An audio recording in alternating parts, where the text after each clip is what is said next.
ములుగు జిల్లా తాడ్వాయి రోడ్డు ప్రమాద క్షతగాత్రులను మంత్రి సీతక్క పరామర్శించారు.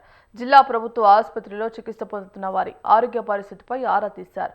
బాధితులకు అందుతున్న ట్రీట్మెంట్ వివరాలను ఆసుపత్రి వైద్యులను అడిగి తెలుసుకున్నారు.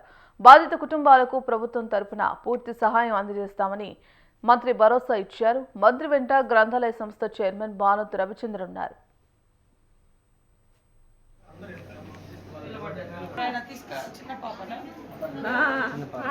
పాప అన్నం ముట్టియడానికి తీసుకొస్తాను.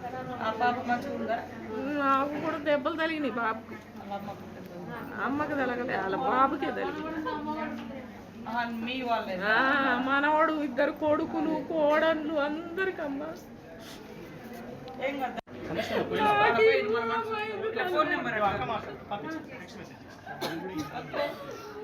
హాస్పిటల్ కాడివ్వండి, వాళ్ళకి ఏదైనా అవసరమైనా కూడా అన్ని అన్న దగ్గర.